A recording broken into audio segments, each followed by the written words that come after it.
ಲಕ್ಷ್ಮೀ ಹೃದಯ, ನಾರಾಯಣ ಹೃದಯ ಇರೋದು. ಅವ್ರು ಹೇಳಿದ್ರೆ ನಾನು ಅಷ್ಟೊಂದು ತಲೆಗೆ ಹಾಕ್ಕೊಳ್ಳಿಲ್ಲ.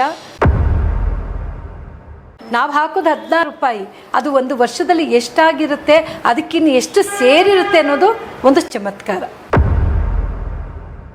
ಆ ಒಂದು ಸಂಖ್ಯೆಯಲ್ಲಿ 16 ರೂಪಾಯಿಯನ್ನು ಎತ್ತಿಡೋದ್ರಿಂದ ತಾಯಿ ಸಮೃದ್ಧಿಯನ್ನು, ಶ್ರೀಮಂತಿಕೆಯನ್ನು ಕೊಡ್ತಾಳೆ.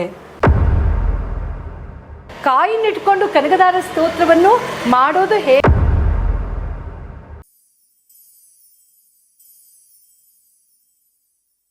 ಮೇಡಮ್, ಪ್ರತಿ ಶುಕ್ರವಾರ 16 ರೂಪಾಯಿ ಇಡುವುದರಿಂದ ಹಣಕಾಸಿನ ಸಮಸ್ಯೆ ದೂರ ಆಗುತ್ತೆ ಅಂತ ಹೇಳ್ತಾರೆ, ಅದು ಹೇಗೆ?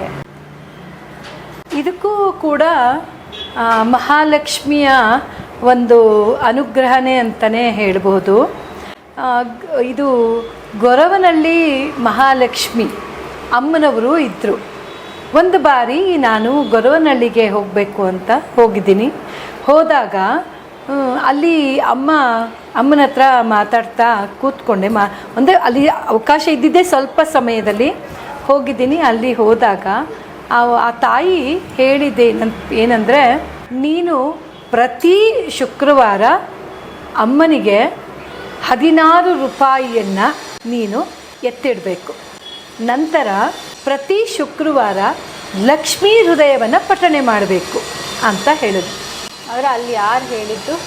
ಗೊರವನಹಳ್ಳಿ ಅಮ್ಮನವರು. ಒಂದು ಅಜ್ಜಿ ಅಂತ ಹೇಳ್ತೀರಾ ನೀವು, ಅಥವಾ ಅಮ್ಮ, ಅವರು ನಾವು ಅಮ್ಮ ಅಂತ ಕರಿತೀನಿ. ಅವರು ಹೇಳಿದರು ನನಗೆ ಕೈ ಮೇಲೆ ಹೇಳಿ, ಕೈ ಮೇಲೆ ಏನೋ ಬರೀತಾರೆ, ಈ ಹಸ್ತವನ್ನು ಇಟ್ಕೊಂಡು ನನಗೆ ಬರೀತಾರೆ. ಅದ್ರ ಬರೆದಿರೋದು ನನಗನ್ನಿಸ್ತಿರೋದು ಶ್ರೀಂಕಾರ ಅಂತ. ಅದನ್ನು ಬರೆದು ಅದನ್ನು ಹೇಳ್ತಾರೆ ನನಗೆ. ನಾನು ಅದನ್ನು ಅಷ್ಟೊಂದು ತಲೆಗೆ ಹಾಕ್ಕೊಳ್ಳಿಲ್ಲ. ಲಕ್ಷ್ಮೀ ಹೃದಯದ ಒಂದು ಪುಸ್ತಕವನ್ನು ಇದೆ ಅನ್ನೋದು ನನಗೆ ಗೊತ್ತಿಲ್ಲ. ಲಕ್ಷ್ಮೀ ಹೃದಯ, ನಾರಾಯಣ ಹೃದಯ ಇರೋದು. ಅವ್ರು ಹೇಳಿದ್ರೆ ನಾನು ಅಷ್ಟೊಂದು ತಲೆಗೆ ಹಾಕ್ಕೊಳ್ಳಿಲ್ಲ. ಬಂದೆ. ನಂತರ ಗೊರವನಹಳ್ಳಿ ಅಮ್ಮನಿಂದ ಆಶೀರ್ವಾದ ಆಗಿರುವಂತಹ ಸರಸ್ವತಿ ಅಮ್ಮ ಅಂತ ಒಬ್ಬರಿದ್ದರು. ಅವ್ರ ಮನೆಯಲ್ಲಿ ಆಕಸ್ಮಿಕವಾಗಿ ಯಾವುದೋ ಅವರ ಸೊಸೆ ನನ್ನನ್ನು ಕುಂಕುಮಕ್ಕೆ ಕರೆದಿದ್ರು. ಅವ್ರ ಮನೆಗೆ ಹೋದೆ. ಹೋಗಿದ ತಕ್ಷಣ ಆ ಸರಸ್ವತಿ ಅಮ್ಮ ಅನ್ನೋರು ನನ್ನನ್ನು ತುಂಬ ಪ್ರೀತಿಯಿಂದ ಮಾತಾಡಿಸಿದ್ರು. ಮಾತಾಡ್ಸಿದ್ರ ಮೇಲೆ, ನೀ ಗೊರವನಹಳ್ಳಿಗೆ ಹೋಗಿದ್ಯಾ ಅಂತ ಕೇಳಿದ್ರು. ಹಾಂ ಅಮ್ಮ ಹೋಗಿದ್ದೀನಿ ಅಂತ ಹೇಳ್ದೆ ಬಿಟ್ಟು, ಇದೆಲ್ಲ ಅವ್ರು ಮಾಡಿದ್ದು ಏನು ನಾನು ಹೇಳೋಕ್ಕೆ ಹೋಗಲಿಲ್ಲ. ನಾನು ನಿನಗೊಂದು ಇದನ್ನು ಹೇಳ್ತೀನಿ, ನೀನು ಅದನ್ನು ಫಾಲೋ ಮಾಡ್ತೀಯಾ ಅಂತ ಕೇಳಿದ್ರು ಅವರು. ಹಾಂ ಆಯ್ತಮ್ಮ ಹೇಳಿ, ಮಾಡ್ತೀನಿ ಅಂತ. ಸಾಕಷ್ಟು ಕಡೆಯಿಂದ ನಿಮಗೆ.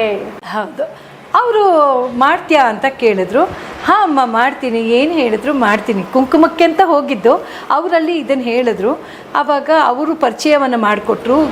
ಗೊರವನಹಳ್ಳಿ ಅಮ್ಮನವರಿಂದ ನನಗೆ ಆಶೀರ್ವಾದ ಆಗಿದೆ ಅಂತ ಹೇಳಿ ಒಂದು ಪುಸ್ತಕವನ್ನು ತಗೊಂಬಂದ್ರಲ್ಲಿ.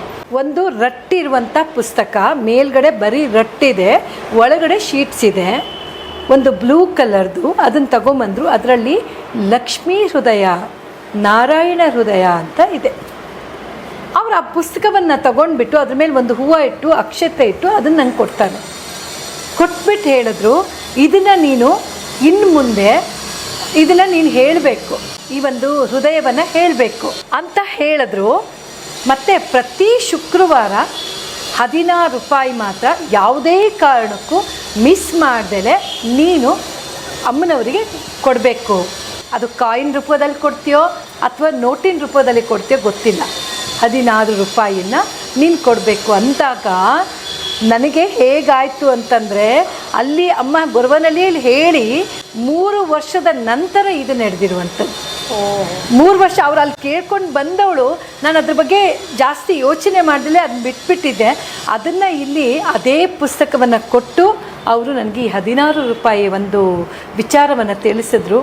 ಅಂದರೆ ಅವರು ಅಲ್ಲಿ ಗೊರವನಹಳ್ಳಿನೂ 16 ರೂಪಾಯಿ ಮತ್ತು ಲಕ್ಷ್ಮೀ ಹೃದಯನೇ ಹೇಳಿದರು. ಅದನ್ನು ನಾನು ಬಿಟ್ಬಿಟ್ಟಿದ್ನಲ್ಲ.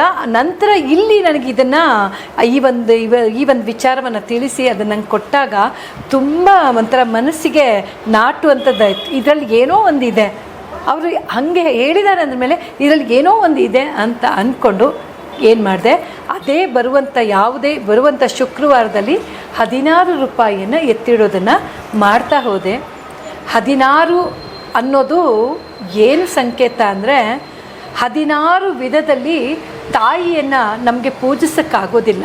16 ಷೋಡಶೋಪಚಾರ ಪೂಜೆಯಾಗಿ ತಾಯಿಯನ್ನು ಆರಾಧನೆ ಮಾಡುವಷ್ಟು ಶಕ್ತಿ ನಮಗಿಲ್ಲ. ಆ ಒಂದು ಸಂಕೇತವಾಗಿ 16 ಅನ್ನೋದು ಬಹಳ ಉತ್ತಮವಾಗಿರುವಂಥದ್ದು, ಲಕ್ಷ್ಮಿಯ ಸಂಖ್ಯೆ ಅಂತಲೇ ಕರೀತಾರೆ. ಆ ಒಂದು ಸಂಖ್ಯೆಯಲ್ಲಿ 16 ರೂಪಾಯಿಯನ್ನು ಎತ್ತಿಡೋದ್ರಿಂದ ತಾಯಿ ಸಮೃದ್ಧಿಯನ್ನು, ಶ್ರೀಮಂತಿಕೆಯನ್ನು ಕೊಡ್ತಾಳೆ ಅಂತ ಅದನ್ನು ತಿಳಿದುಕೊಂಡೆ, ಅವರಿಂದನೇ ತಿಳ್ಕೊಂಡೆ ಯಾಕೆ ಈ 16 ರೂಪಾಯಿ ಬೇಕು ಅಂತ ಹೇಳಿದಾಗ. ಅವತ್ತಿನಿಂದ ಇವತ್ತಿನ ತನಕನೂ 16 ರೂಪಾಯಿಯನ್ನು ಇಡುವಂಥದ್ದು ಮಾಡ್ತಾಯಿದ್ದೀನಿ. ಆ 16 ರೂಪಾಯಿ ಇಡೋಕ್ಕೆ ಶುರು ಮಾಡಿದ್ರ ಮೇಲೆ ವರಮಹಾಲಕ್ಷ್ಮಿ ವಿಜೃಂಭಣೆಯಿಂದ ನಡೀತಾ ಇದೆ, ಅಕ್ಷಯ ತೃತೀಯ ವಿಜೃಂಭಣೆಯಿಂದ ನಡೀತಾ ಇದೆ. ಯಾವುದೇ ಹೆಣ್ಣುಮಕ್ಕಳಿಗೂ ಕೂಡ ಒಂದು ಆಭರಣ, ಚಿನ್ನ ಅಂದ್ರೆ ಎಲ್ಲ ಹೆಣ್ಮಕ್ಳಿಗೂ ಇಷ್ಟ. ಆ ಒಂದು ಚಿನ್ನವನ್ನು ತಗೊಳ್ಳುವಂಥದ್ದು, ಬೆಳ್ಳಿಯನ್ನು ತಗೊಳ್ಳುವಂಥದ್ದು, ಇದೆಲ್ಲ ಸಾಕಷ್ಟು ಆ ತಾಯಿಯ ಅನುಗ್ರಹದಿಂದ ಆಗಿದೆ. ಇವಾಗ ನನ್ನ ತರಗತಿಯಲ್ಲಿ ಈ 16 ರೂಪಾಯಿಯ ಒಂದು ಎತ್ತಿಡುವಂಥದ್ದನ್ನು ಎಲ್ಲರೂ ಮಾಡ್ತಾ ಇದ್ದಾರೆ. ಎಲ್ಲರಿಗೂ ಸಮೃದ್ಧಿ ಆಗ್ತಿದೆ, ತುಂಬ ಖುಷಿಯಿಂದ ಎಲ್ಲರೂ ಪೂಜೆ ಪುನಸ್ಕಾರವನ್ನು ಮಾಡ್ತಾ ಇದ್ದಾರೆ. ಆ ಒಂದು 16 ರೂಪಾಯಿಯಲ್ಲಿ ಎಲ್ಲರೂ ವರಮಹಾಲಕ್ಷ್ಮಿ ಹಬ್ಬಕ್ಕೆ ಆ ಒಂದು ಲಕ್ಷ್ಮಿಗೆ ಅಂತ ಯಾವುದಾದ್ರು ಒಂದು ಸೀರೆ ತಗೊಂಬರೋದು ಅಥವಾ ಪೂಜಾ ಸಾಮಗ್ರಿ ತರುವುದು ಇಂಥದ್ದನ್ನು ಮಾಡ್ತಾ ಇದ್ದಾರೆ. ಅದಕ್ಕಾಗಿ ಈ 16 ರೂಪಾಯಿಯನ್ನು ಪ್ರತಿ ಶುಕ್ರವಾರ ನೀವೆಲ್ಲರೂ ಎತ್ತಿಡುವಂಥದ್ದನ್ನು ಮಾಡಿ, ಆದಷ್ಟು ಶ್ರೀಂ ಅನ್ನುವ ಒಂದು ಬೀಜಾಕ್ಷರಿ ಮಂತ್ರವನ್ನು 108 ಬಾರಿ ಪಠಣೆಯನ್ನು ಮಾಡಿ ಪ್ರತಿ ಶುಕ್ರವಾರ ಕೂತ್ಕೊಂಡು ಶ್ರೀಂ ಶ್ರೀಂ ಶ್ರೀಂ ಅಂತ ಹೇಳುವಂಥದ್ದು, 16 ರೂಪಾಯಿನ ಕೈಯಲ್ಲಿ ಇಟ್ಕೊಂಡು ಹೇಳುವಂಥದ್ದು. ಹಾಗೆ ಕನಕದಾರ ಸ್ತೋತ್ರವನ್ನು ಕಾಯಿನ್ ಮುಖಾಂತರನೇ ಕೂಡ ನಾನು ಅದನ್ನು ಕೂಡ ಮಾಡಿಸ್ತಾ ಇರುವಂಥದ್ದು. ಎಲ್ಲರೂ ಕನಕದಾರ ಸ್ತೋತ್ರವನ್ನು ಹೇಳ್ತಾರೆ, ಕಾಯಿನ್ ಇಟ್ಕೊಂಡು ಕನಕದಾರ ಸ್ತೋತ್ರವನ್ನು ಮಾಡೋದು ಹೇಗೆ ಅನ್ನೋದನ್ನು ಕೂಡ ನೀವೆಲ್ಲರೂ ನಮ್ಮ ತರಗತಿಗೆ ಜಾಯ್ನ್ ಆದರೆ ಡೆಫಿನೆಟಾಗಿ ಹೇಳುವಂಥ ವ್ಯವಸ್ಥೆಯನ್ನು ಕೂಡ ಮಾಡ್ತೀನಿ. ಓಕೆ. ಈಗ 16 ರೂಪಾಯಿ ಅವರು ಎತ್ತಿಡ್ತಾರಲ್ವ, ಆ ಅಮೌಂಟ್ನ ಅವರು ಬಳಸ್ಕೋಬೋದಾ, ಇಲ್ಲಾಂದರೆ ಮತ್ತೆ ತಾಯಿ ಉಂಡಿಗೆ ದೇವಸ್ಥಾನಕ್ಕೆ ಹೋಗಿ ಇಲ್ಲ ದೇವಸ್ಥಾನಕ್ಕೇನಿಲ್ಲ, ಅದೇ ಹೇಳದ್ನಲ್ಲ, ವರಮಹಾಲಕ್ಷ್ಮಿ ಹಬ್ಬಕ್ಕೆ ಯೂಸ್ ಮಾಡ್ಕೋಬೋದು. ಇಲ್ಲ ಅಕ್ಷಯ ತೃತೀಯ ಬಂದಾಗ ಏನಾದ್ರು ಒಂದು ಚಿನ್ನನೋ ಬೆಳ್ಳಿನೋ ತಗೊಂಬರುವಷ್ಟು ಹಣವನ್ನು ಅದರಲ್ಲಿ ಮಾಡ್ತಾಳೆ. ನಾವು ಹಾಕೋದು 16 ರೂಪಾಯಿ, ಅದು ಒಂದು ವರ್ಷದಲ್ಲಿ ಎಷ್ಟಾಗಿರುತ್ತೆ, ಅದಕ್ಕಿನ್ನು ಎಷ್ಟು ಸೇರಿರುತ್ತೆ ಅನ್ನೋದು ಒಂದು ಚಮತ್ಕಾರ. ಗೊತ್ತೇ ಇರೋದಿಲ್ಲ. 16 ರೂಪಾಯಿ ಹಾಕಿರ್ತೀವಿ, ಅದರಲ್ಲಿ ಎಷ್ಟು ದುಡ್ಡು ಜಾಸ್ತಿ ಆಗಿರುತ್ತೆ ಅನ್ನೋದು ಅದೇ ಲಕ್ಷ್ಮಿಯ ಒಂದು ರಕ್ಷಣೆ.